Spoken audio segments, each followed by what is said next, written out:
all are good. Welcome to another lesson of Wisdom Waves.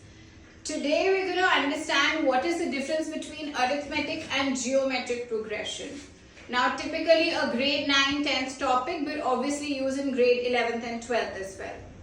So we have some examples over here and I'll show you what actually is the difference between arithmetic and geometric progression.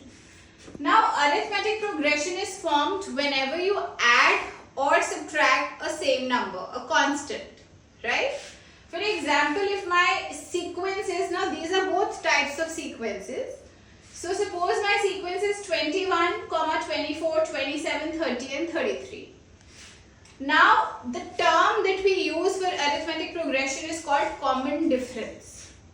And for my first term, either we can use it A or we can write U1.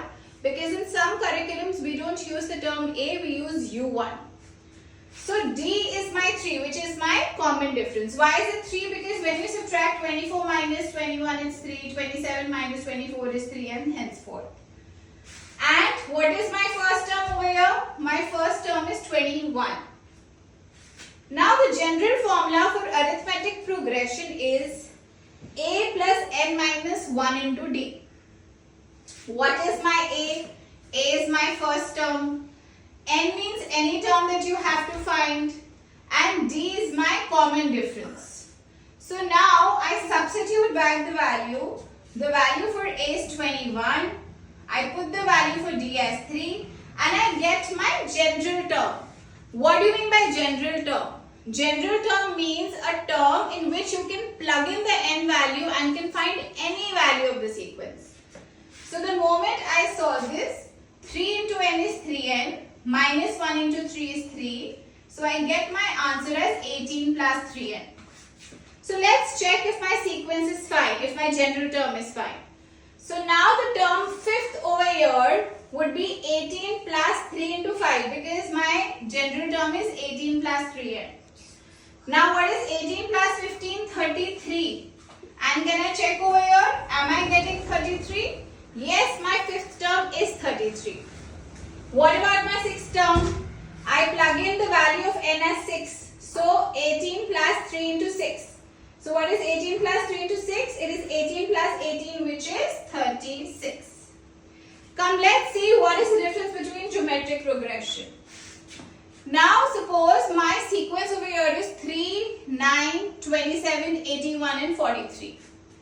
Now again, over here, the term common difference does not exist. You have the term common ratio.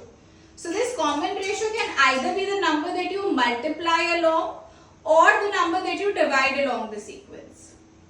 So suppose my first term is 3 over here and my common ratio is 3 again.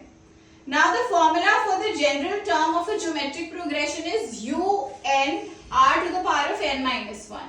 Un typically is my first term, u1 exactly, not un, u1. So un is equal to u1 r to the power of n minus 1. My u1 is 3. My common ratio, how do you find common ratio? In arithmetic progression, what did we do? We subtracted the consecutive terms. Over here, we will divide. What is 9 divided by 3? 3. What is 27 divided by 9? 3. So my common ratio here is r, which is 3. So let's verify. So suppose this is my formula, u1 r to the power of n minus 1. Instead of u1 I put 3. So 3 r to the power of 1 minus 1. Why 1 minus 1? Because my first term the value for n would be 1.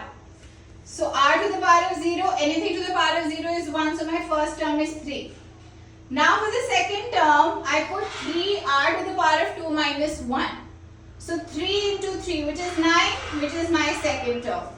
For the third term, 3r to the power of 3 minus 1, which is 3 into r squared. What is r squared? 9. And 3 into 9 is 27. And for my u6, 3 into 3 to the power of 5 because 6 minus 1 is 5. So I get 3 into 2, 43 which is 729. This is the main difference between arithmetic and geometric progression. If you have any doubts, please put it on the comments and see you all in the next lesson. Bye-bye for now.